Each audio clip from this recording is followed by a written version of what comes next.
আসসালামু আলাইকুম প্রিয় দর্শক, সবাই কেমন আছেন? প্রিয় দর্শক, আজকে কথা হবে মিন্নিকে নিয়ে। বরগুনার সেই বহুল আলোচিত রিফাত শরীফ হত্যাকাণ্ডের মাস্টার মাইন্ড মিন্নিকে নিয়ে। আপনারা জানেন মিন্নির ফাঁসির আদেশ হয়ে গেছে।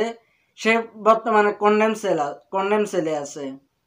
তো প্রিয় দর্শক, যারা কন্ডেম সেলের মানে কি জানেন না, আমি বলে দিই। কন্ডেম সেল হলো ফাঁসিকৃত আসামিদের, মানে ফাঁসির আগে তাদেরকে এমন একটি ঘরে রাখা হয় যেখানে, আমি যতটুকু জানি, সেখানে অন্ধকার থাকে এবং কি বাথরুম পর্যন্ত অন্ধকার থাকে।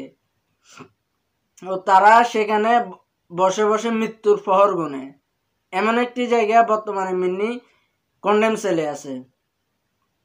তো প্রিয় দর্শক, আজকে কথা বলবো মিন্নি প্রধানমন্ত্রীর কাছে তার শেষ ইচ্ছা কি সেটা জানিয়েছিলেন। প্রধানমন্ত্রী বলেছিলেন তার শেষ ইচ্ছা পূরণ করবে। তো সেই ভিডিওটি প্রিয় দর্শক আমি আপনাদেরকে দেখাবো। প্রধানমন্ত্রীর কাছে আমি আমার স্বামীর হত্যা বিচার চাই, এদের ফাঁসি চাই। প্রিয় দর্শক, আপনারা দেখলেন মিন্নির শেষ ইচ্ছা কি। আসলে মিন্নি যেটা চেয়েছিলেন সেটাই হয়েছে। রিফাত শরীফ হত্যাকাণ্ডের সে বিচার চেয়েছে। সে প্রধানমন্ত্রীকে বলেছে তার স্বামীর হত্যাকাণ্ডের বিচার চাই।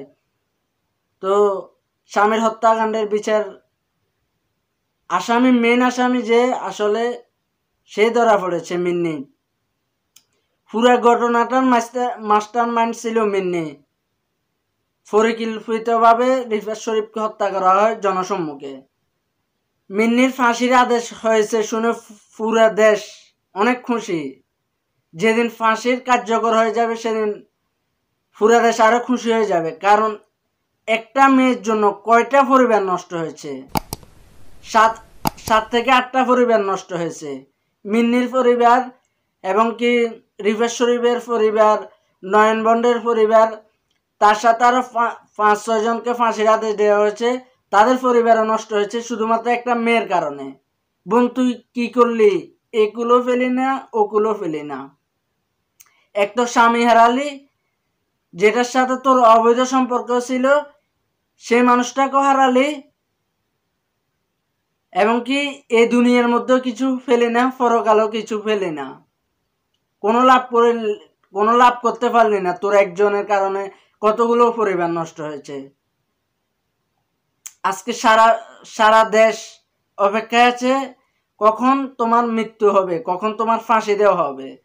পৃথিবীর এই প্রথম রেকর্ড, কোনো বাবা তার সন্তানকে ফাঁসির জন্য নিজের মোটরসাইকেলে করে ফাঁসির কাঠগড়ায় পৌঁছে দিয়েছে। যেদিন শেষবারের মতো আদালতে গিয়েছিল, সেদিন বাবার বাইকে চড়ে মিন্নি আদালতে গিয়েছিল। সে তো মনে করেছিল যে আজকে অনেক সেজে গুজে গিয়েছিল, মুরগির মাংস দিয়ে ভাত খেয়ে মনে করেছিল আজকে তার জামিন হয়ে যাবে। কিন্তু না, সত্য কখনো চাপা থাকে না। সিসিটিভি ফুটেজগুলো স্পষ্ট প্রমাণ করতেছে মিন্নি খুনি। কারণ তার আচরণ সেখানে স্পষ্ট বোঝা যাচ্ছিল। তো প্রিয় দর্শক, আজকের ভিডিও পর্যন্ত।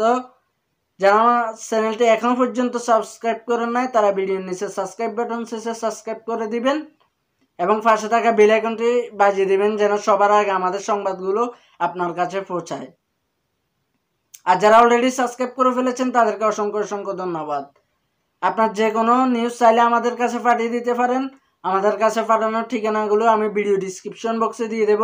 আমার ফেসবুক পেজের লিঙ্ক এবং ফেসবুক প্রোফাইলের লিঙ্ক, চাইলে সেগুলো ফলো করে রাখতে পারেন এবং আপনার যে কোনো নিউজ সেখানে পাঠিয়ে দিতে পারেন।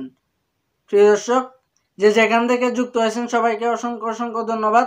দেখা হবে আগামী কোনো ভিডিওতে। আমি মোহাম্মদ রেজাউল করিম ওমান থেকে। আসসালামু আলাইকুম।